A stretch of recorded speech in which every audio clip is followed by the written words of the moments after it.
예, 반갑습니다. 이번 시간에는 여러분들 지난번에 우리가 잘못 제가 혼돈을 해가지고 17장, 18장 했는데 실제적으로 17장, 18장이 아니라 안에 내용은 똑같은데 뭐지요? 우리 책에서는 15장, 16장으로 돼가지고 있습니다. 그래서 여러분들이 다 15장, 16장으로 바꾸면 되고, 그 다음에 지난 시간에 그 내용이 15장 내용이고, 그 다음에 이제 오늘 이 시간에는 18장으로 소개했던 부분인데 실제적으로는 16장입니다. 그래서 16장은 내용은 똑같은데 책 버전이 바뀌면서 약간 전체적으로 순서가 좀 바뀌어 있는 그런 상태입니다. 자, 여기에서 보면은 이번에는 우리가 지난 시간에는 벤젠의 구조, 그 다음에 벤젠의 반응이 갈 듯한데 안 가는 거, 그 다음에 첨가 반응이 일어나야 되는데 안 일어나는 거, 그 다음에 첨가 반응이 일어나지 않는 이유, 그죠? 그런 데 대해서 우리가 쭉 살펴봤고, 그렇다면은 우리가 작용기는 가지고 있기 때문에 어떻게 반응을 시킬 것인가 했는데, 이제 맨 마지막에 결론이 뭐였나요? 벤젠은 그 벤젠 고리의 안정화된 에너지 때문에 뭐가 되나요? 그냥 이중결합이나 삼중결합에서 일어나는 뭐가 되나요? 친전자성 첨가 반응은 일어나지 않고, 그 다음에 뭐가 되나요? 이제 이와 같은 일렉트로필릭, 이게 친전자성, 그 다음에 아로매틱, 방향족, 그 다음에 취한 반응이 일어난다. 그래서 이제 16장에서는 모두가 다 벤젠에서 첨가 반응이 아니라 취한 반응이 일어나는 그 과정을 설명을 해주고 있습니다. 자, 여기에서 우리가 결론적으로 보면은 이 반응에서 본다면은 자, 여기가 벤젠이 있죠. 여기에 있는 벤젠이 있습니다. 그 다음에 여기에 있는 것을 우리가 일렉트로파일, 전자가 부족한 뭐 BR2라든지 HPR이라든지 이런 형태가 되는데 요 일렉트로파일이 어떻게 조금 관심을 우리가 가져줘야 되고, 그 다음에 여기에 맞는 벤젠고리에 맞는 일렉트로파일에다가 그 다음에 이런 형태가 만들어지게 되면은 그 다음에 반응이 일어나는 것은 여차 해가지고 결과적으로 어떤 경우가 되는가 하면은 여기 있는 H가 끊어지고, 그 다음에 여기 있는 일렉트로파일이 들어가는 거죠. 그러면은 기본적인 반응 형태는 뭐가 되나요? 기본적인 반응 형태는 H가 떨어지고, 그 다음에 일렉트로파일이 들어갔으니까 취한 반응이죠. 취한 반응 맞죠? 그런데 취한 반응인데 우리가 알고 있는 SN1 반응이라든지 SN2 반응은 또 아니죠. 취한 반응은 맞아, 결과적으로는. 그럼 어떤 반응이냐는 거죠. 어떤 반응이냐 하면은 결과적으로는 여기서 전자를 밀어주는 것은 이중결합에서 HBr이나 BR에다가 전자를 밀어주는 거하고 마찬가지가 되겠죠. 그래서 친전자성이야. 그런데 특별한 이 반응은 이중결합이 있는 데서는 안 일어나는데, 이 반응은 어디에서? 방향족 화합물에서 반응이 일어나기 때문에 여기서 뭐라고 해놨나요? 일렉트로필릭 아로매틱 substitution. 그러니까 친전자성, 그 다음에 방향족성 취한 반응이다. 방향족 취한 반응이다. 이렇게 이해하는 이런 반응들은 항상 어디에서? 벤젠고리 형태의 화합물에서 이런 반응이 일어난다 하는 거죠. 자, 그런데 아직까지 해결되지 않는 부분이 요거죠. 요것이 뭐냐 하는 거죠. 요것이 뭐냐 하는 것은 절대적으로 이것은 뭐가 되나요? HBr 또는 뭐가 되나? BR 이런 일렉트로파일 가지고는 반응이 안 일어나는 거죠. 이런 거 가지고도 반응이 안 일어나. 그런데 우리가 생각을 해보게 되면 이것도 일렉트로파일이지만 이것은 뭐냐면 엄격한 의미에서 이야기를 한다면 이것은 델타 플러스 델타 마이너스, 이것도 순간적으로 델타 플러스 델타 마이너스. 이게 그 전자는 있는데 전자가 어느 쪽으로 한쪽으로 끌려간 거죠. 그런데 이런 놈들은 일렉트로파일이지만 요런 일렉트로파일들은 뭐가 되는가 하면은 반응이 안 일어나. 반드시 여기에 뭐가 되나요? 전자가 없는 전자가 어느 한쪽으로 끌려간 게 아니라 전자가 아예 없는 일렉트로파일에서는 이 반응이 일어난다는 거예요. 자, 여기 보세요. 이런 반응은 안 일어난다는 이야기야. 그런데 여기에서 이것은 일어난다는 이야기야. 그럼 여기서 포인트는 뭐가 되었나요? 여기에서 포인트는 우리가 벤젠하고 반응시켜 주려면은 요 놈을 어떻게 만들느냐가 중요하게 되겠죠. 이게 만들어지면은 반응은 절로 가고, 이것이 안 만들어지면은 아무리 반응이 가라고 하더라도 결과적으로는 안 되는 거죠. 그런데 왜 그렇다면은 여기에서 이와 같은 첨가 반응이 일어나지 않을까를 생각을 해보게 되면은, 자, 이중결합에 첨가 반응이 일어나주게 되면 이렇게 되겠죠. 한쪽에 X, 한쪽에 X가 들어가 뭐 그대로 하면 됩니다. 그런데 이렇게 되면은 뭐하고 차이가 나는가 하면은 여기 있는 요 화합물은 휴켈 룰에 의하면은 방향족성이죠. 4n 플러스 2파이. 그죠? 방향족성은 맞아. 그럼 방향족성 화합물은 이 방향족성 때문에 매우 에너지가 안 중해. 그런데 첨가 반응을 하고 나면은, 만약에 한다면은, 첨가 반응을 하고 난다면은, 반응은 만약에 한다면은 에너지가 어떻게 되나요? 여기에 있는 방향족성이 없어지게 되겠죠. 방향족성이 없어지고 난아로매틱이죠. 방향족성이 없어진다는 이야기는 에너지가 그만큼 높아진다는, 불안해진다는 거예요. 그러니까 봐도 뭐가 되나요? 그까지는 안 가는 거죠. 왜 지금 상태에서 에너지가 더 안정한 쪽으로 가면 모르겠지만, 비슷한 쪽으로 가면 모르겠지만, 이렇게 불안정한 쪽은 안 가려고 하는 거죠. 그래서 반응이, 첨가 반응은 거부하는 행태가 되고, 그 다음에 여기서 조금 전에 이야기했지만 이 일렉트로파일만 잘 만들어주면은, 그래도 여기에서 전자는 줄 수는 있으니까 주는 상황까지가 중요해지게 되겠죠. 그리고 만약에 주는 상황에서도 뭐가 되나? 이와 같은 아로매티시티는 깨질 수가 있을 거예요. 그런데 다시 회복할 수 있는 방법이 있다면은 이것은 반응이 안 갈 수가 없는 상황이 되겠죠. 그렇게 봤을 때에 이와 같은 첨가 반응은 안 일어나는 반면에 이와 같은 취한 반응은 일어날 수가 있는 것이 뭐가 되나? 벤젠이 가지고 있는 특성이다. 벤젠이. 그죠? 다음. 그러면은 이와 같은 것들이 해결이 되면은 H 대신에 할라이드를 바꿀 수도 있고, H 대신에 나이트로 그룹을 바꿀 수도 있고, 괜찮지요? H를 새로운 작용기로 바꿀 수 있다면 괜찮은 거죠. 여러분들이 지금 이런 상황에서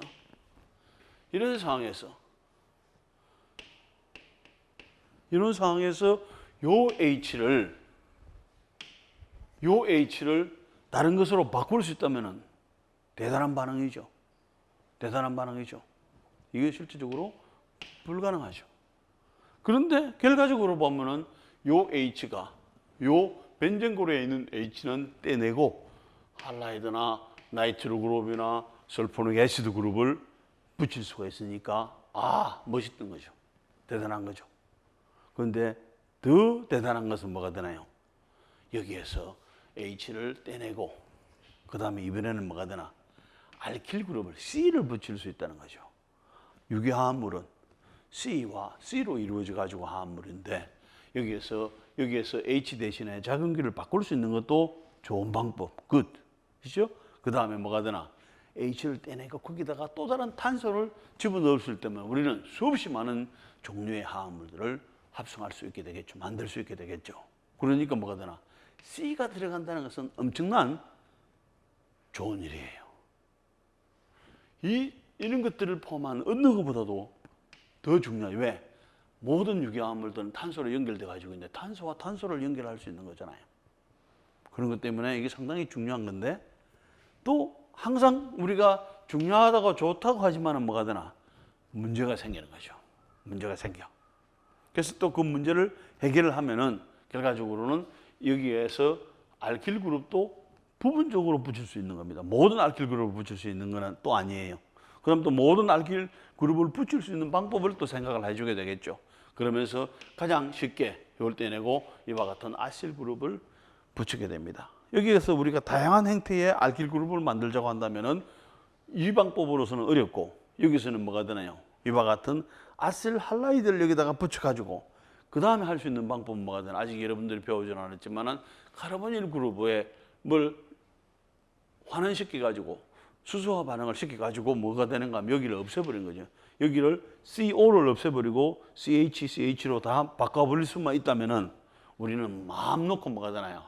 수없이 많은 화합물들을 만들 수 있게 되는 거죠. 그래서 이제 그런 반응들을 우리가 여기서 살펴볼 수 있는 것이고, 그 다음에 이제 여기에 최환기가 여기에 있을 때, 여기에 있을 때, 여기에 있을 때, 여기에 있을 때, 여기에 있을 때 반응들이 어떻게 가겠느냐. 그 다음에 최환기가 전자를 밀어주는 그룹이 있을 때, 아니면 전자를 당겨주는 그룹이 있을 때 반응이 어떻게 진행되겠는가를 우리가 여러 가지 생각해보고 예측해보고 그 다음에 살펴보는 그런 과정들을 가지게 될 것입니다.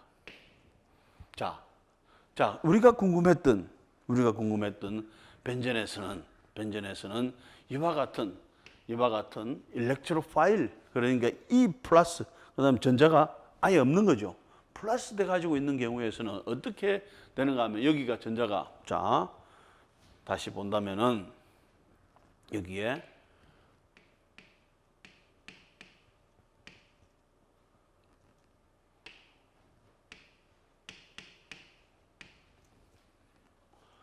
이 경우에서는 여기에서는 이 부분이라고 하는 것은 전자가 다소 부족한 것이고, 이 플러스라고 하는 것은 전자가 아예 없는 거죠. 그래서 이런 경우에 있어서는 반응이 뭐가 되나? 죽어도 안 가는 거죠. 그 이유는 벤젠 고리 안에 에너지가 너무나 안정하기 때문에 반응할 필요가 없는 거죠. 그리고 웬만한 에서는 반응을 가질 않아. 그래서 이런 반응은 안 되는데, 단지 여기에서 차이는 이와 같은 E 플러스를 전자가 아예 없는 걸 해주게 되면은 뭐가 되나? 너무나 불쌍하잖아요. 전자가 없으면은. 여러분도 그렇게 생각 안 하겠나요? 그죠? 불쌍하잖아. 그리고 내가 여기 전자는 필요하면 내가 줄 수는 있어. 그러니까 이때는 뭐가 되나요? 너무나 불쌍하니까 전자를 주는 거예요. 줬어. 그럼 전자를 주면은 어디가 연결됐나 지금? 일렉트로파일하고 여기가 연결이 됐죠. 그리고 전자를 줬으니까 요 전자 시그마 결합은 그대로 있고 파이 결합에 있는 전자를 두 개를 줬죠. 두 개를 줬으니까 결과적으로는 여기서는 지금 연결이 돼 가지고 있지만은 요 위치는 어떻게 돼 가지고 있는가 하면은 요게 H가 있는 겁니다. 여기 H의 한 개가 있는 거죠. 원래는 여기 지금 모두가 다 H 이게 변전이죠. 요런 형태인데 지금 요렇게 돼 가지고 있으니까 이번에는 뭐가 되는가 하면 여기는 플러스가 되는 거죠. 여기는 플러스가 돼. 자, 첫 번째 여기에서는 이렇게 되면은 이거는 뭐가 되나요? 이게 됐죠. 그 다음에 이것은 뭐냐?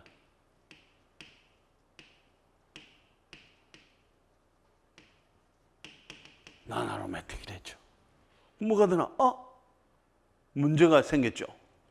왜냐하면은 에너지가 안정한 상태에서 에너지가 불안정한 상태로 가버렸어요. 아까 그걸 실어서 지금 첨가 반응은 안 간 거죠. 그런데 지금 이 상황에서 이제 갔는데 다행히 여기서 보니까 뭘 할 수 있나요? 이와 같은 플러스가 됐을 때 불안정한 것을 여기서 전자를 밀어주면서 요 전자를 밀어 넣어주게 되면은 여기가 플러스가 되겠죠. 그 다음에 여기 플러스 되는 걸 전자를 이렇게 밀어 넣어주게 되면 이렇게 되는 것이고, 여기 플러스가 됐을 때 뭘 할 수가 있나? 여기에 있는 방법을, 자, 요 상황에서 보세요. 여기까지는 지금 왔죠? 여기까지는 왔어.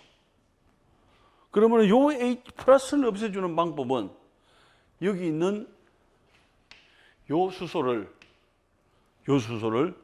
떼낼 수가 있게 되겠죠. 요 수소에서 전자를 주면 되겠죠.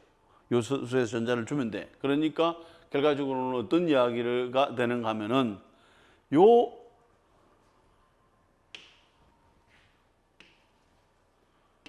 sp 지금은 3카본이 됐죠. 여기에서는 sp 2카본이었는데 sp 3카본이 되면서 그 다음에 여기에 있는 H는 H는 그렇다고 해가지고 떨어지지가 않죠. 그런데 이 상황이 어떻게 돼가지고 있나요? 여기가 플러스라. 전자가 없으니까 방법이 없죠. 이것을 어떻게 하면은 전자를 좀 안쪽으로 밀어 넣어 줄까? 그래서 그때의 요 베이스가 어떤 식으로 하는가 하면 전자를 여기를 요 베이스가 H를 쉽게 칩니다. 왜? 일반적인 상황에서는 칠 수는 없지만 여기가 이미 플러스가 돼 가지고 있으니까 요 H가 제거가 쉽다는 이야기죠. 그러면서 여기서 요걸 H를 떼내고 하니까 여기 있는 전자를 이쪽으로 밀어주는 거예요. 이쪽으로 밀어 넣어주게 되니까 결과적으로는 여기에서 뭐가 됐나 지금 여기에서 요 이중결합 그 다음에 여기도 뭐가 되나 다시 이중결합으로 하고 그 다음에 여기는 뭐가 되나 H가 떨어져 나갔죠. H가 그 다음에 베이스만 나가지고 그래서 베이스는 전자를 줬으니까 B 플러스 그 다음에 여기 H가 붙어가지고 있는 경우고 그 다음에 여기는 H가 떨어졌으니까 이중결합 뭐가 되나 아로매티시티를 만족하죠. 아로매티시티를 만족하면서 여기에 H 대신에 원래 여기 있는 H 대신에 H 자리에 뭐가 들어갔나? 이와 같은 일렉트로 파일이 들어가는 거죠. 일렉트로 파일이. 그죠? 그러면서 이와 같은 H가 뭐로 바뀌는 일렉트로로 바뀌는 주한 반응이 일어나는 것이고 이런 반응은 반드시 어디에서만 일어난다? 아로매틱 화합물에서만 일어난다. 그리고 시작은 이중결합에서 전자를 주는 거하고 똑같죠? 이중결합에서 전자를 주는 거하고 똑같아. 그러니까 뭐가 되나? 일렉트로필릭, 그 다음에 이와 같은 방향족에서, 아로매틱에서, 그 다음에 어떤 반응이? 취한 반응이 일어난다. 그래서 일렉트로필릭, 아로매틱, substitution 반응이 진행이 된다. 이거죠. 이게. 그죠? 자, 그렇게 된다면은 여러분들이 이 이야기가 진행이 되겠죠. 이 반응은, 이와 같은 취한 반응은 방향족 화합물, 변전계통의 화합물에서는 뭐가 되나? 이와 같은 취한 반응이 일어나는데 두 단계로서 진행이 된다. 하나는 뭐가 되나요? 이게 결과적으로는 여기에서 전자를 준 다음에 여기서 여기까지가 보면은 뭐가 되나요? 전자 이동이 가능하죠. 전자 이동이 가능하니까 다행히 하나, 둘, 세 개의 뭘 가지고 있나요? 레조넌스 폼을 가지고 있으면서 그나마 레조넌스를 많이 하면 많이 할수록 안정하죠. 딱 할 수 없는 것보다는 이렇게 하나, 둘, 세 개의 레조넌스 구조를 가질 수 있으니까 결과적으로는 뭐가 되나? 레조넌스 스테빌라이즈드 카보케타이온을 다행히 행성을 한다는 거야. 첫 번째가 그것을 행성하는 것이고 두 번째는 뭐가 되나요? 두 번째는 결과적으로는 여기에서 뭐가 떨어져 나갔나? H가 떨어져 나갔죠. 그래서 H가 떨어져 나가는 것을 디프로토네이션이라고 그래. 그죠? 양성자화, 디프로토네이션 반응이 물이라든지 다른 염기에 의해서 일어나 주게 되면은 결과적으로는 다시 뭐가 되나? 여기에서 아로매틱 고리가 깨져가지고 개우 레조넌스 때문에 버티고 있었는데 뭐가 되나? 이 난 아로매티시티가 그죠? 다시 아로매티시티로 회복이 된다는 이야기죠. 리폼이 되면서 반응이 진행이 된다. 그래서 첫 번째 단계, 그 다음에 두 번째 단계 이런 단계로서 반응이 진행이 되는 것이죠. 나머지를 여기서 다시 이렇게 설명하는 것을 여러분들이 하나하나 그려보는 것이 이해가 빨리 될 것입니다. 그래도 여전히 남아있는 것은 어떻게 하면은 이와 같은 일렉트로 파일을 만들 수 있을까는 해결이 안 됐죠. 그럼 우리가 이제 그것만 해결되면은 전체적인 반응이 다 해결이 될 수 있죠. 자, 그걸 하기 전에 우선 우리가 이 반응 과정을 에너지적인 측면에서 봅시다. 자, 여기에서 변전고리가 있어요. 변전고리가. 그 다음에 여기에서 H 대신에 이게 일렉트로 파일이 들어가서 그럼 기본적으로 봐서는 뭐가 되나요? 여기에서 요만큼이 더 안정한 형태로 됐죠. 안정한 형태로 됐어. 그런데 이 안정한 형태로 되는데 단계가 아까 두 단계로 간다고 그랬죠. 한 단계는 여기가 뭐가 되나? 요 중간체가 만드는 단계. 뭐 쉽지는 않게 되겠죠. 쉽지는 않게 될 것이고 여기서 고민이 많다가 여기까지 간 거죠. 또 여기서 보니까 뭐가 되나?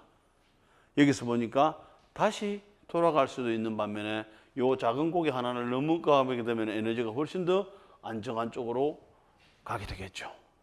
그러면서 전체적인 반응은 첫 번째 단계에서는 뭐가 되나? 중간체가 생성이 되고 그 다음에 그 중간체들은 레조넌스 구조에 의해서 그래도 약간은 안정화된 상태, 이런 상태로 갔다가 이 상태에서는 이쪽으로 가는 것보다는 뭐가 돼? 이게 훨씬 에너지가 적게 들고 그 다음에 에너지 반응이 진행이 되고 나서도 에너지가 훨씬 더 안정한 상태가 되는 거죠. 그러니까 쉽게 이쪽으로 가는 거죠. 그러면은 뭐가 되나? 1단계가 2단계로 본다면 요것이 요 반응이 좀 느리게 간다면 요것은 반응이 빨리 갈 수 있다 하는 거죠. 이렇게 이제 우리가 에너지적인 측면에서 설명을 해줄 수가 있고, 자 그렇다면 여기에서 H 대신에 여기에 우리가 표시는 이렇게 하지만 항상 이것은 H가 있는 겁니다. 모두가 다. 그래서 H 대신에 어떻게 CL이 들어가느냐? 여기 있는 H 대신에 여기에 들어가죠. BR이. 그런데 지금까지 안 된다고 했던 것이 뭐가 되나요? 여기에 CL2를 쓰죠. 그 다음에 지금까지 안 된다고 했는데 또 뭘 쓰나요? BR2를 쓰죠. 이거는 이상하죠. 안 된다고 했잖아요. 그런데 차이는 뭐가 되나? 차이는 뭐냐면은 여기에서 이와 같은 것을 사용을 해준다는 이야기야. 이와 같은 것을 사용을 해준다는 거야. 여러분들이 산연기를 할 때에 에시드 베이스 하는데 뭐가 있었나요? 아렌누스의 산연기 원리, 그 다음에 이와 같은 루이스의 산연기 원리, 아니면 브랜스턴 로리의 산연기 원리 있었을 때에 이와 같은 FeCl3는 어디에 속하겠나요? 뭐죠? 여기에 전자가 비어있는 상태가 되겠죠. 그럼 이 전자는 뭐가 되나? 여기에서 이와 같이 전자를 비어있으면 전자를 받을 수가 있게 되죠. 그래서 전자를 줄 수 있으면 베이스, 전자를 받을 수 있으면 애시드. 그럼 그게 뭐죠? 루이스 애시드 베이스가 되는 거죠. 그래서 여기서 보면은 루이스 애시드, 루이스 베이스로 봤을 때 여기에 있는 요것들은 뭘 할 수 있나요? 전자를 받을 수 있으니까 루이스 애시드가 되는 경우죠. 그래서 이걸 썼는데 이게 지금까지는 안 된다고 했는데 이걸 쓰면서 뭘 하나? 여기다가 루이스 애시드를 집어넣어 주게 되면은 반응이 간다는 거예요. 그러면 여기까지는 반응이 안 가는데 이걸 집어넣어 주게 되면 뭐가 만들어진다는 이야기예요. 여기에서 이것은 일렉트로파일 플러스가 생긴다는 이야기고, 여기에서 CL2에다가 FeCl3를 반응시켜 주게 되면은 CL은 요렇게 전자를 하나 잃은 이게 생긴다는 이야기야. 그 다음에 여기서는 요렇게 반응을 시켜주게 되면은 BR2로 있는 것이 아니라 여기서 뭐가 만들어지는가 하면은 BR 이것이 생긴다는 이야기죠. 이게 일렉트로파일이고 이게 일렉트로파일로서 만들어지게 되는 거죠. 그러면 뭐가 여기에서 이것만 있으면 전자가 다소간 부족하지만 CL은 전자가 없는 거죠. 여기서는 BR이 다소간 부족하지만 여기서는 전자가 없는 거죠. 전자가 없는 데서는 전자를 밀어준다는 거예요. 이게 그렇게 해서 반응이 가는 거예요.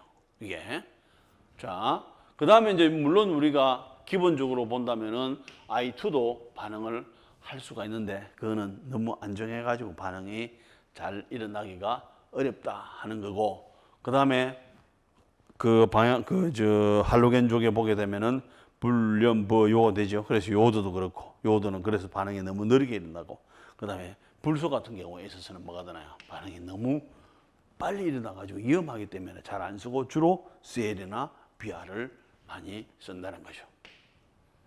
자, 기본적으로는 여기에서 이 반응은 절대적으로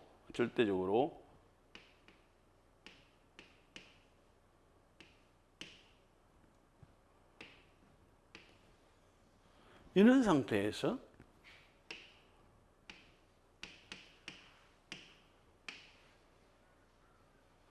이것은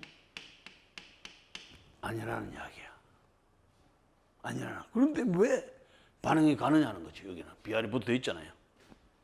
어떻게 BR이 가느냐? 결과적으로는 여기에서 뭐가 만들어지는가 하면은 이 반응에서 뭐가 만들어지는가 하면은 BR 전자가 다소 부족한 BR이 아니라 전자가 아예 7개인데 6개밖에 없는 이게 만들어지는 거죠. 이렇게 해야만이 어디에서 전자를 밀어줄 수 있나? 여기에서 전자를 꽝 되는 거죠. 전자를. 그러니까 전자가 다소 부족해서는 전자가 안 되고 아예 전자가 없는 이런 상태로 만들면은 반응은 샥 간다는 이야기예요. 가는데 문제는 이것을 어떻게 만드느냐가 문제가 되겠죠. 자, 다시 여기서 정확하게 좀 그림을 그려서 살펴봅니다. 자, 여기에서 어떤 식으로 반응이 일어나는가 하면은, 자,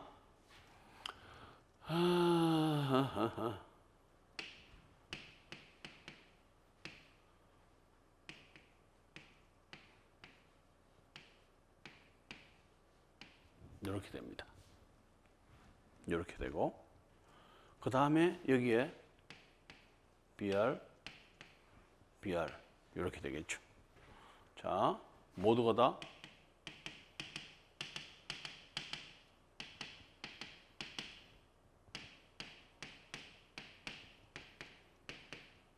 자, 요 다음에 어떻게 반응이 진행이 되겠나, 여기에서.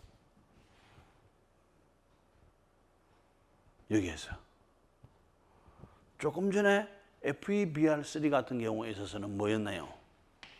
루이스 애시드가 되기 때문에 여기에는 비어있는 교도함수가 있다고 그랬죠.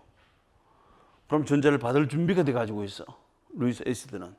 그 다음에 이것은 여기에 뭐가 있는지 비공유 전자쌍이 있죠. 비공유 전자쌍이 있으니까 이 비공유 전자쌍을 이쪽으로 밀어주는 거죠. 밀어주는 경우가 되죠. 자, 이렇게 되면은 그 다음 상황이 어떻게 되겠나요? 그 다음 상황이 BR, FE, BR, 그 다음에 여기가 BR 연결돼 가지고 있고 여기가 BR 이렇게 돼 가지고 있는 거죠. 자, 다시 이것을 원래 그 있던 대로 다 표시를 해주면은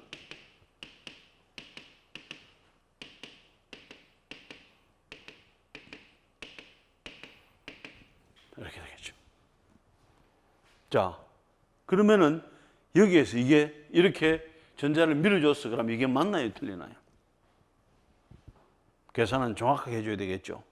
전자를 밀어줬으면은 전자를 손해봤죠. 그럼 플러스. 전자를 받았으면 뭐가 되나요? 전자를 얻었죠. 늘어나서 그럼 마이너스 해줘야 돼. 그럼 정확하게 표시를 해주게 되면은 여기가 뭐가 되나요? 여기가 플러스 되죠. 전자를 줬으니까. 아까 여기 줬잖아요. 그죠? 그 다음에 여기는 전자를 받았죠. 그러니 여기는 뭐가 되나? 마이너스. 이렇게 표시가 돼. 됐죠? 그러면은 여기에서 어떻게 하면은 그 다음 단계는 뭐가 될까요? 요런 단계가 되죠. 그러니까 여기는 전자가 많고 여기는 전자가 부족하고 요런 상태가 되니까 뭘 하겠나요? 여기서 할 수 있는 방법은 여기서는 우리가 이렇게 표시를 해놨습니다. 뭐 이렇게 지금 이렇게 상태가 됐죠. 자, 이 상태에서 지금 이렇게 BR 그 다음에 BR 플러스 그 다음에 FE에 BR3에 마이너스 그 다음에 여기에 0, 0, 0, 0, 0, 0, 0, 0 이런 상황이 되겠죠. 그럼 여기에서 전자를 어디로 밀어 넣어주나요? 이렇게 밀어요. 이제 됐죠? 그 다음에 여기에서 전자를 이렇게 밀어 넣어주나요? 그러면은 생성되는 화합물은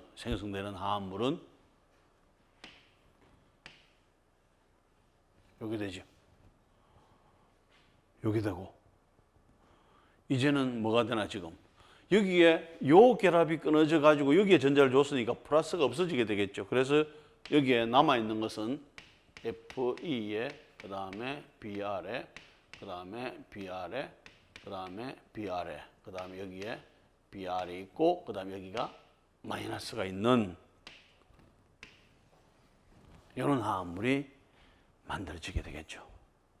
그러면서 어쨌든 여기가 뭐가 되나 새롭게 BR이 들어간 겁니다. 들어갔고 그 다음에 여기서 레조넌스 구조를 또 뭐라 가지나 이런 세 개를 가질 수가 있죠.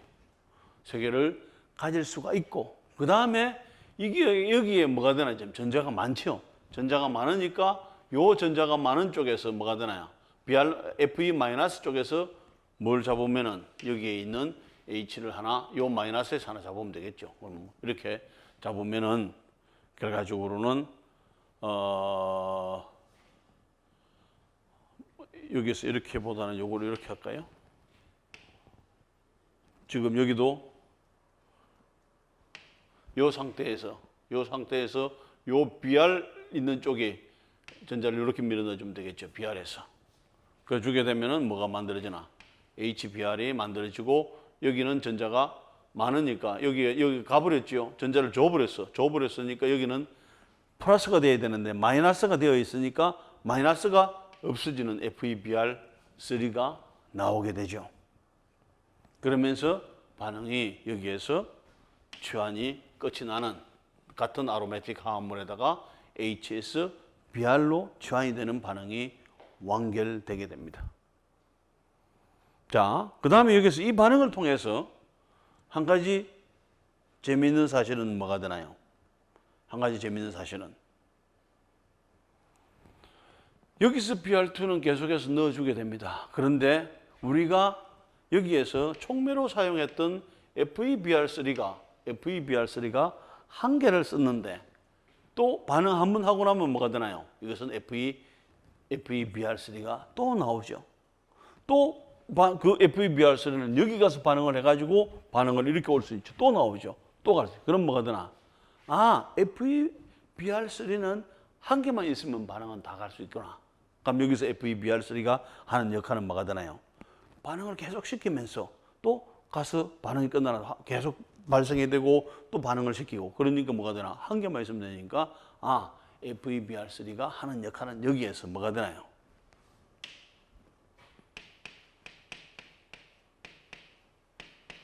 촉매 역할을 한다. 촉매 역할을 해주게 되는구나. 됐죠? 이제 반응이 이제 어느 정도 눈에 많이 보이죠? 그런데 여전히 해결되지 않는 것이 있었죠. 여기에서 보면은 우리는 지금 여기에서 뭘 했는가 하면 요 앞에 슬라이드에서는 뭐가 돼야 된다고 그랬나요? E 플러스가 돼야 된다고 했는데 여기서는 지금 E 플러스라고 보기는 엉거주춤한 상태죠. 이게 플러스는 맞아 여기 있는데 근데 그 전자가 가는 걸 보게 되면 BR 쪽으로 가가지고 전자를 이렇게 해주게 되는 상태가 되는 거죠. 그런데 이것을 조금 더 명확하게 하기 위해서 본다면은 여러분들이 여기를 보세요. 이 다음 단계가 뭐겠나요? 이 다음 단계가 여기에서 할 수 있는 방법이 여기에서 뭘 밀어주는가 하면은 이 BR이 여기가 BR 플러스 돼가지고 FE가 마이너스 돼가지고 이 BR이 뭐냐면은 여기 있는 전자를 이렇게 줘버립니다. 줘버리죠? 그럼 주면은 뭐가 되나요, 여기에서? 주면은 FE에 BR에 그 다음에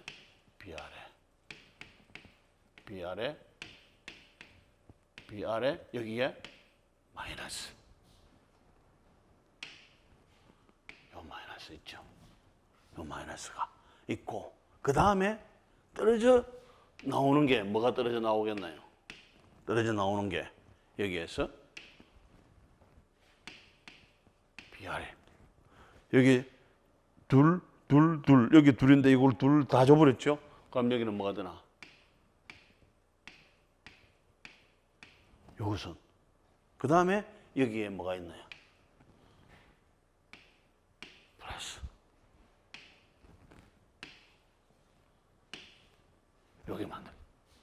BR 플러스가 실제적으로는 우리가 여기서 이렇게 해도 되지만 좀 더 명확한 표현은 여기에서 전자를 밀어줘 버리게 되면 이것이 만들어지게 되는 것이고 이것은 뭐하고 같나요?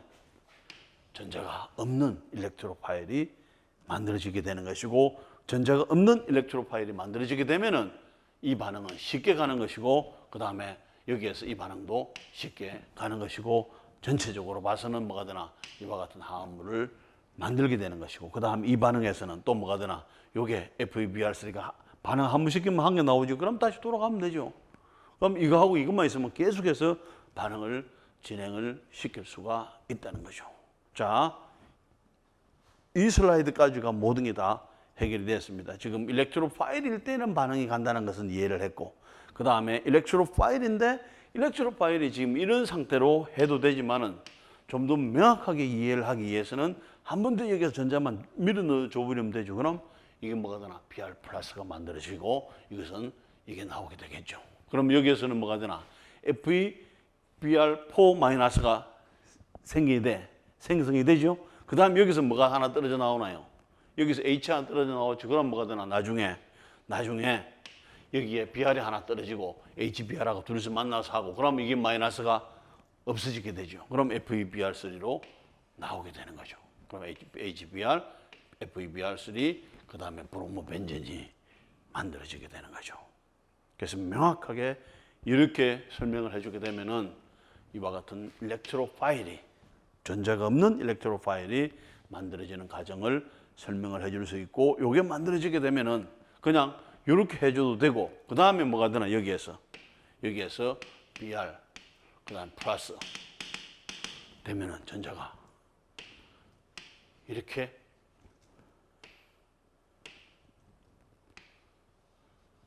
전자를 밀어줘 버리면 되죠. 그럼 마찬가지가 되는 거죠. 그럼 여기에서 이렇게 밀어주는 대신에 그냥 BR 플러스에다가 바로 전자를 밀어넣어 주게 되면 이 반응이 이렇게 진행이 될 수 있다는 거죠. 자, 조금 복잡하게 했지만은 전체적으로 이걸 가지고 BR2가 그 다음에 FeBr3하고 반응을 했을 때에 BR 플러스가 만들어지고 델타 플러스 가지고는 안 되죠. BR 플러스가 만들어지니까 할 수 없이 뭐가 되나 벤젠에서 전자를 줄 수밖에 없는 것이고 전자를 주면서 다시 BR이 떨어져 나가고 H가 떨어져 나가고 BR만 들어가면서 취한 반응이 일어나고 그 다음에 그 반응을 통해서 사용했던 산이 다시 똑같은 산이 만들어지게 되니까 이 산은 이 반응을 시키는 데서는 조금만 넣어주면 반응이 갈 수가 있다는 거죠. 그렇게 해서 우리가 원하는 생성물을 만들 수가 있게 됩니다. 그러면은 이런 방법들을 통해서 이와 같은 클로로 화합물을 붙인다든지 이와 같은 클로를 이런 식으로 다 붙이는 거예요. 이런 식으로 다 붙이는 거죠. 그래서 그는 반응을 통해서 이와 같은 클로로 화합물들을 다 붙이는 거예요. 자, 이것은 뭐가 되나요? 여러분들이 봤을 때 어떤 생각이 드나요? 재미있겠다 싶죠. 숲 위를 이렇게 경비행기를 타고 그죠? 간다면은 재미있겠죠. 그 다음 여기 뿌리는 게 지금 뭐겠나요? 지금 여기 있는 뿌리는 것이 실제적으로는 이와 같은 24D하고 24OT 제초제입니다. 제초제를 뿌리. 왜 제초제를 뿌리겠나요? 여기가 월남 전쟁을 하는 당시에 이런 밀림 속에 뭔가 안 보이죠. 그래서 가장 좋은 방법은 태워버리면 다 문제가 될 수 있으니까 그냥 잎을 말리게 하면은 그 밑을 다 볼 수 있게 되죠. 그렇기 위해서 뭐가 되나요? 이것은 여행하는 게 아니라 그냥 모든 풀잎이나 나무 잎을 가지고 말라 죽이게 제초하는 역할을 하기 위해서 이것을 뿌려주는 그런 상태입니다. 이런 말 들어봤나요? 군에 갔다 온 사람들은 뭐가 되나요? 군에서 무슨 작전을 하죠. 무슨 작전인데 여기에서 비행기를 통해서 어떤 방법을 통해서든지 이와 같은 제초제를 월남 전역에 뿌리는 그 작전이 뭐냐면은 그 작전명이 에이전트 오렌지라고 하는 거죠. 자, 조금 전에 이야기했던 거죠. 그 다음에 이제 이런 것들을 통해서 또 한 가지는 우리나라에서도 그런 옛날에 지금 보면은 그 뭐죠? 농약이 많이 없었을 때는 상당히 농사 짓기가 어려웠죠. 그런데 이제 한국 전쟁을 통해서 새로운 농약이 우리나라에 들어오게 됩니다. 그 중에서 가장 유명한 농약이 DDT라고 하는 농약이죠. 이 농약을 치면은 뭐 이와 같은 농가 같은 데 치면은 해충이 다 죽어요.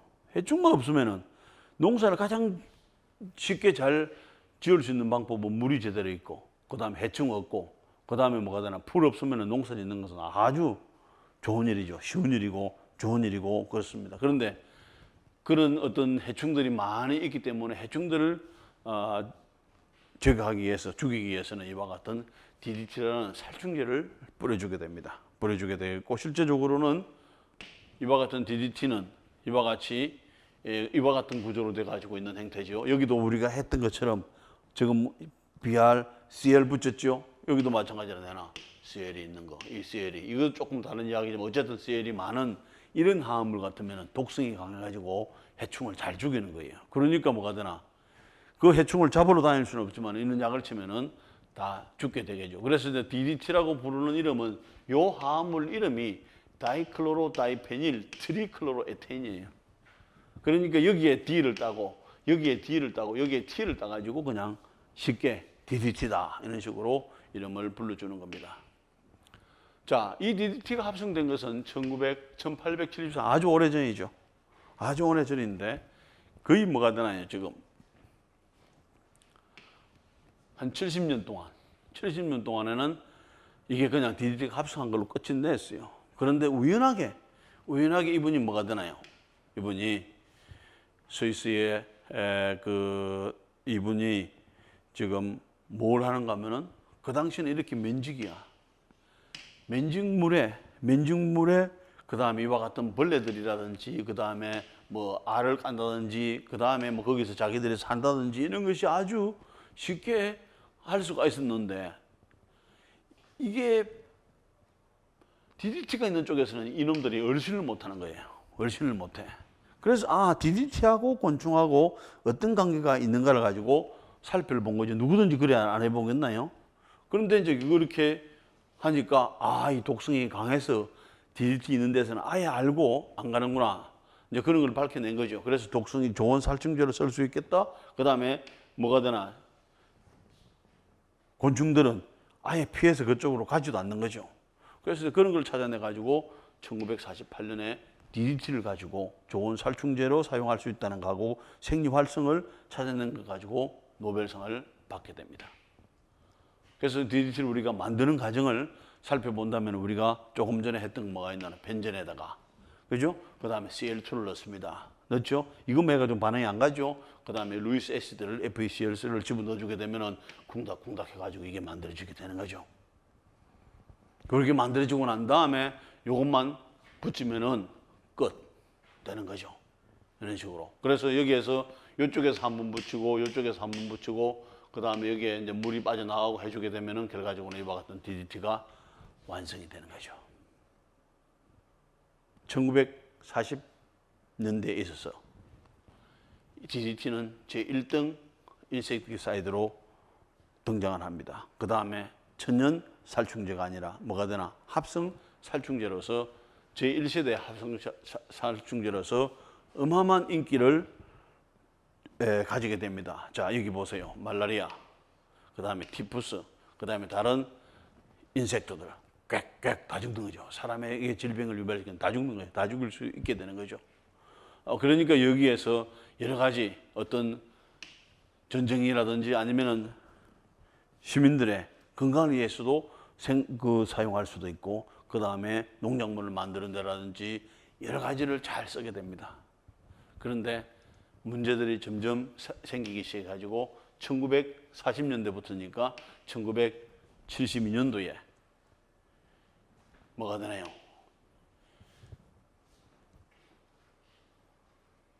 미국의 FDA, 우리나라는 FDA 이런 것처럼 그게 환경 독성 뭐 연합 이런데 이제 환경 연합이 되겠죠.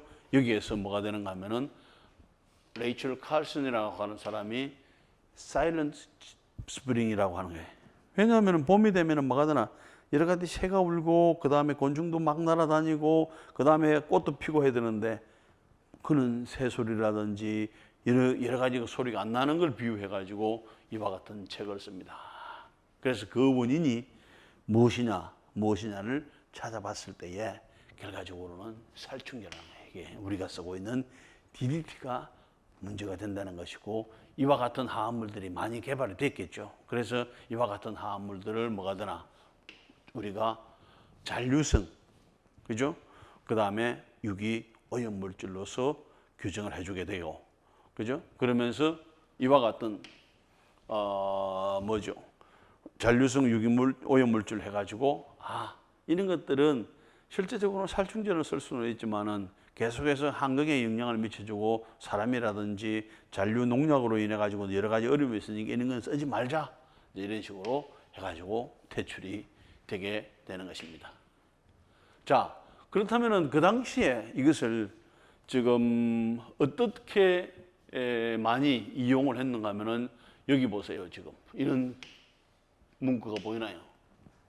결과적으로는 그 당시 지금도 보면은 파리, 모기 여러 가지 벌레들이 많죠. 그러면 농약이 없을 때니까 많아지게 되겠죠. 그러면서 뭐가 되나 지금이나 그때나 아이는 잘 키우고 싶게 되겠죠. 그러니까 이런 선전을 하는 거죠. 아이를 잘 키우기 위해서는 뭐가 되나 이와 같은 농약을 방에다가 많이 쳐줘라. 그래야 뭐가 되나요? 모기한테 파리한테 물리지 않고 애가 건강하게 잘 자란다 하는 거죠. 그게 뭐가 되나요? 온갖 거 다 주는 거잖아. 여기에서 이걸 치게 되면 뭐가 되나 파리 죽고 그 다음에 모기 죽고 개미 죽고 하니까 건강하게 잘 키울 수 있다. 막 선전을 할 정도로 하는 거죠. 그럼 특히 이와 같은 뭐가 되나요? 이와 같은 그 뭐죠? 여기에 이처럼 protect your children 같으면 그죠? 이런 식으로 해서 광고를 많이 한 그 사람들이 또 이거 보고도 농약을 많이 사가지고 막 치는 거죠. 그래서 이런 것들은 결과적으로 이와 같은 어떤 이라든지 그 다음에 벼룩이라든지 모기라든지 이런 걸 다 죽이는 거죠. 엄청나게 강한 살충제입니다. 자, 여기서 보게 되면은 뭐 여러 가지 뭐 해수욕장 같기도 하죠. 그 다음에 벌레들 많은 호수가에라든지 농작물이라든지 이런 데 다치죠. 한 가지 재미있는 사진은 이 사진은 어떤 사진이겠나요? 여러분들도 마찬가지고 아이들이 뭘 하나요? 생일 때, 막 무슨 기념일 때 파티를 밖에서 하게 됩니다. 그럼 뭐가 되나? 음식이 많으니까 온갖 벌레들이 날아오게 되겠죠. 그러면은 여기다 가장 좋은 방법은 뭐가 되나요? 벌레 없이 그냥 깨끗하게 먹는 거죠. 그럼 여기다 뭐가 되나? DDT를 막 뿌리는 거죠. DDT를 이렇게 막 뿌리는 거죠. 지금 같으면 여러분들 다 도망가겠죠. 다 도망갑니다. 근데 그 당시에는 뭐가 되나?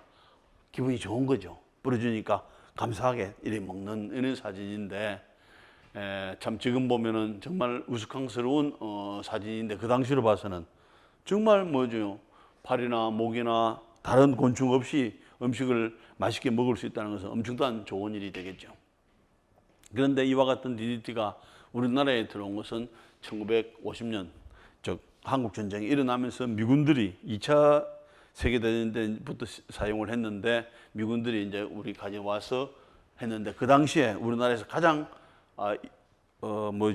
많은 곤충들이 뭐냐면 어려웠던 게 그다음에 벼룩, 그다음에 모기 이런 것들이죠. 뭐 빈대, 뭐 이걸 지금 사정없이 다 죽는 거죠. 그 당시에는 보면은 여러분들이 상상이 안 가지만은 사람들이 다니는데도 옷에서도 이가 많이 기어다녀요. 머리에서도 특히 여학생들이 머리를 이렇게 조금만 손질 안 하면 이런 데면 이가 막 기어다니는 걸 볼 수가 있는 그런 상황이었죠. 어떻게 방법이 없어요. 그리고 무명옷이기 때문에 뭐가 되나 밤 되면은 막 호롱불에다가 이가 알을 낳은 거 그거 잡는 게 호롱불에다가 막 죽이는 거죠. 그런 일들이 대부분이었는데 이런 DDT가 들어오면서부터는 그런 작업을 할 필요가 없었죠. 자, 아까 이야기한 사일런스 스프링이라고 하는 침묵의 봄이라고 하는 레이첼 카슨이 이런 책을 쓰게 됩니다. 그 다음에 이런 걸 가지고 이제 문제가 많이 되고, 그 다음에 어떤 문제가 되는가 하면은 여기죠. 이런 상황들이 봄이라고 하는 것은 막 지저귀고 막 그래야 되는데 새소리도 들리지 않고 뭐 우는 소리도 들리지 않고 이게 봄인가 망가 하는 거죠.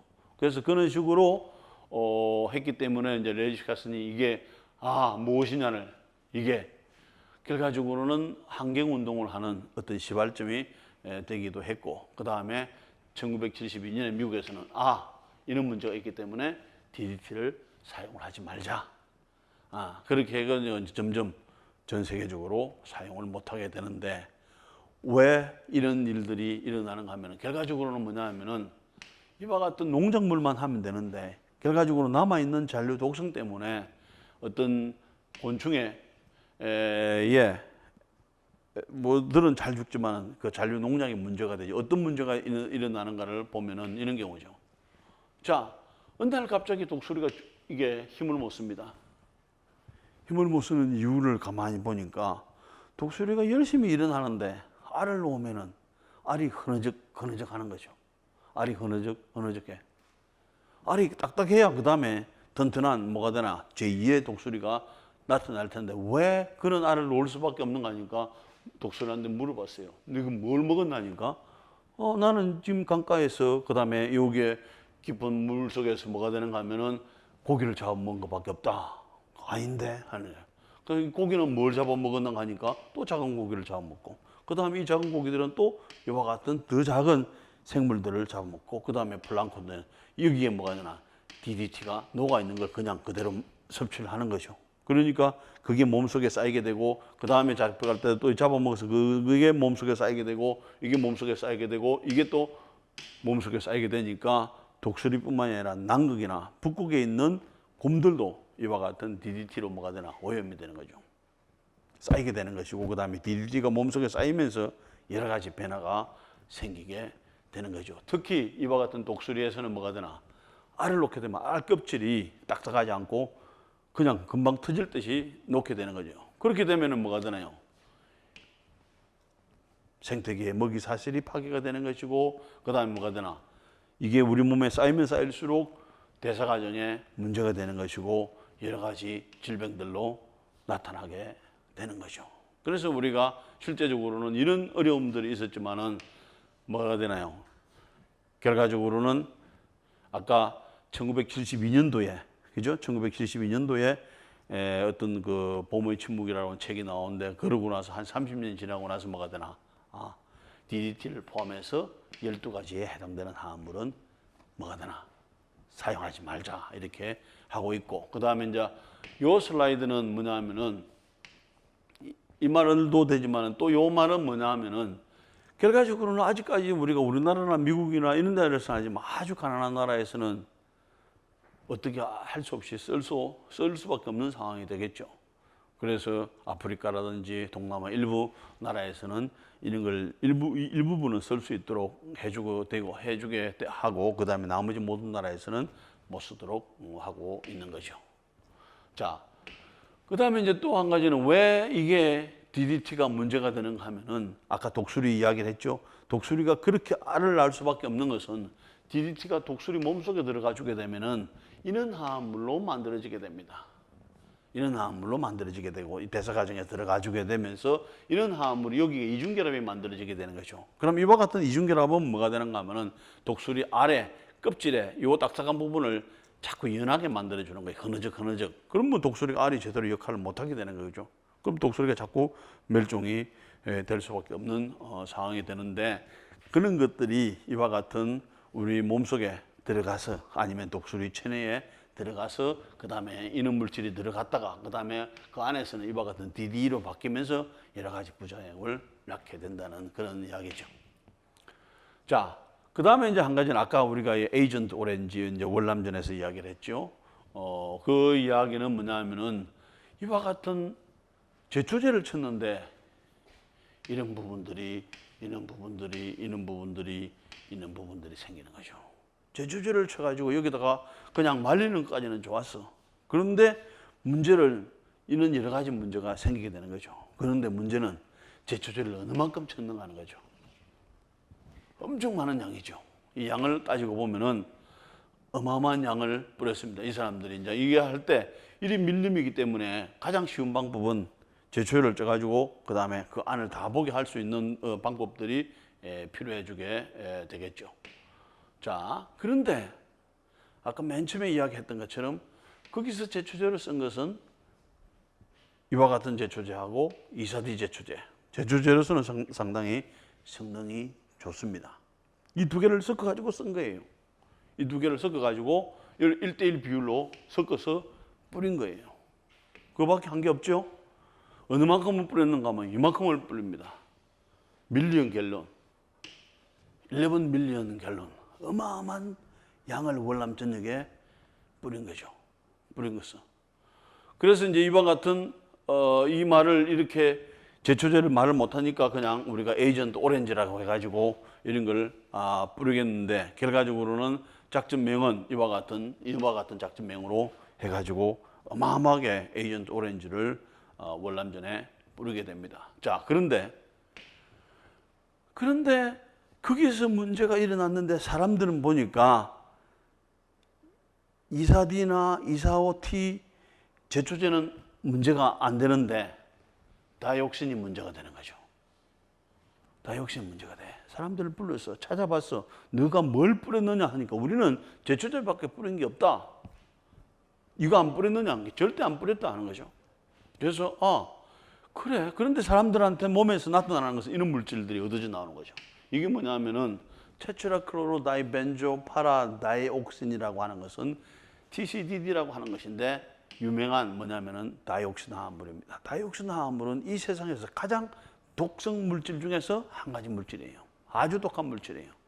근데 그런 물질들이 우리 몸속에서 들어가 주게 되면 아주 소량만 들어가도 엄청나게 문제를 일으키는 거죠. 아까 그 사진들 봤죠? 그런 어려움을 일으키는 거죠.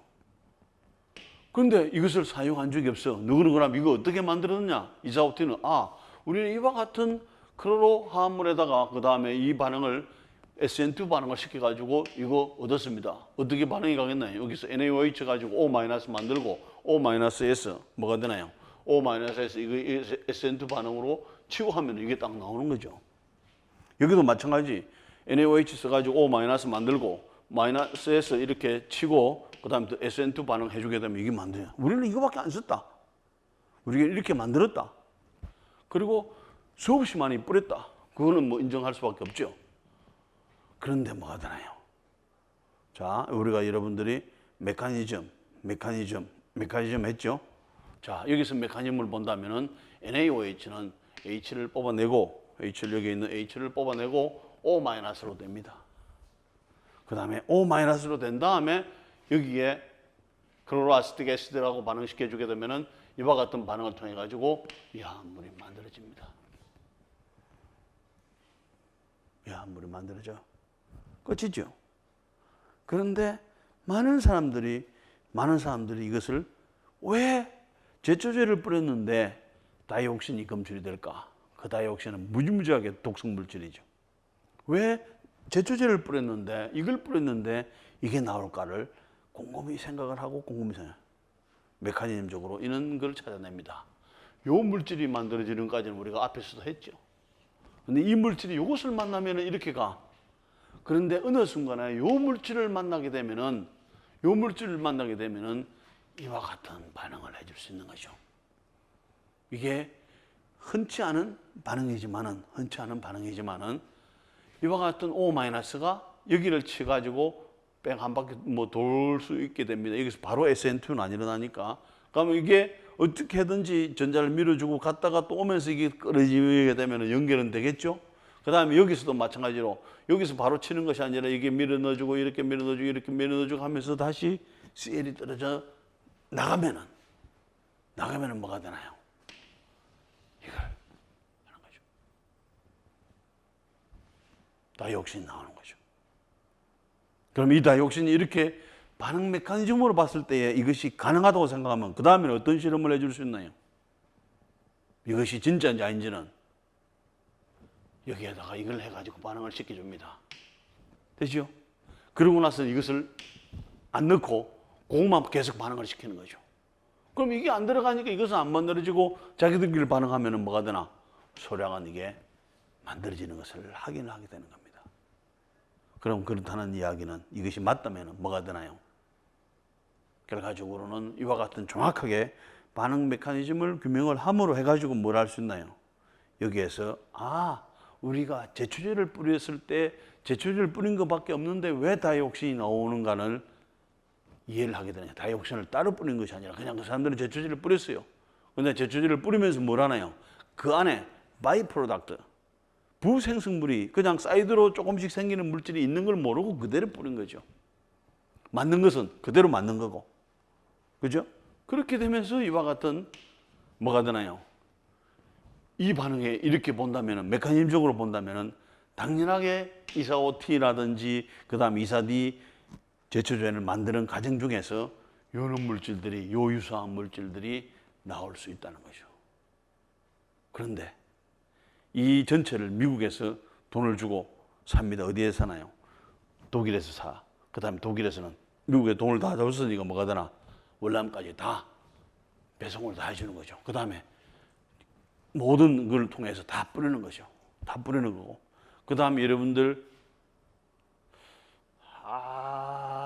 할아버지 정도 되면 월남전에 참여하셨겠죠?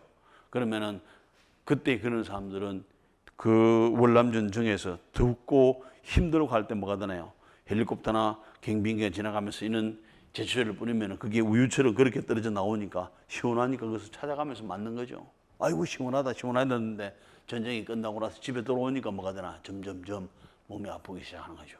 그 원인이 내 몸속에 뭐가 쌓였다는 거예요. 이와 같은 다이옥신이 쌓이게 된 것이고, 그와 같이 이와 같은 다이옥신에 의해서 그 질병이 일어나게 되는 것인데, 그 당시에는 다이옥신이라는 걸 몰랐죠. 그냥 고엽제, 그런 게 제초제, 그죠? 잎을 말리는 그런 에서 시작했기 때문에 그런 병을 고엽제병 아니면 고엽병이라고 하는 거죠.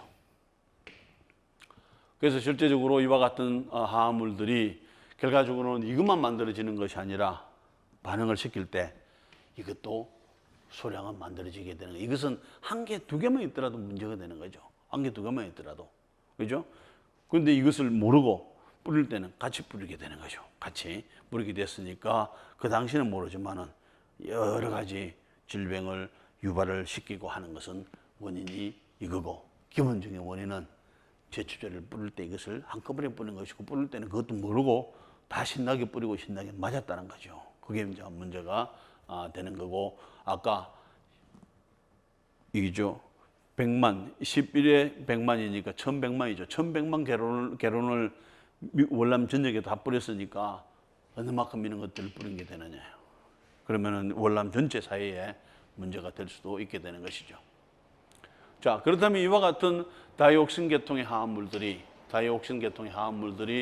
우리 몸속에 들어갔을 때에 여러 가지 기능의 장애를 일으키게 되는 것이고, 나중에는 뭐가 되나요? 암을 유발시킬 수 있는, 그 다음에 여러 가지 질병을 유발할 수 있는 그 원인은 바로 결과적으로는 다이옥신병이라고 보면 되죠. 우리가 그냥 제초제병이 아니죠. 제초제병이라고 보다는 다이옥신이 우리 몸속에서 일어나는 질병을 일으키는 거하고 독성을 일으키는 거하고 똑같은 상황이 되는 거죠. 이제 그것을 우리는 여기에서는 이와 같은 여러 가지 어떤 질병들을 유발할 수 있는 것이고, 실제적으로는 화학을 하는 사람들도 가능한 한 이와 같은 다이옥신 화합물은 뭐가 되나 안 만지려고 합니다. 특히 환경을 하는 사람, 왜? 너무나 독성이 강하기 때문에. 그런데 그런 것들을 우리 몸속에 가지고 있다면 얼마나 위험한 일이며, 그것도 내가 몸속에 갖게 되는 것이 아니라 사회적인 환경 때문에, 그리고 전쟁 때문에 그렇게 되면 참 상당히 억울한, 그 다음에 사회적인 문제가 될 수도 있게 되는 거죠. 이제 물론 이런 것들을 뭐가 되나, 화학적인 반응 메커니즘을 이렇게로 접근하지 않으면은 다이옥신이 생기는 이유를 알 수가 없게 되는 거지만은, 우리가 배우는 이와 같은 클로네이션을 시키고 그 다음에 SN2 반응을 하고 하면은 이 반응에서 뭐가 되나요? 아주 소량이지만은 부생성물로서 다이옥신이 만들어질 수도 있다. 되죠? 자, 그러면은 이제 다음 시간에는 이번에는 나이트레이션, BR이나 CL만 들어가는 것이 아니라 NO2라든지 설포닉 애시드가 어떻게 들어가는지는 다음 시간에 살펴보도록 하겠습니다. 예, 수고하셨습니다.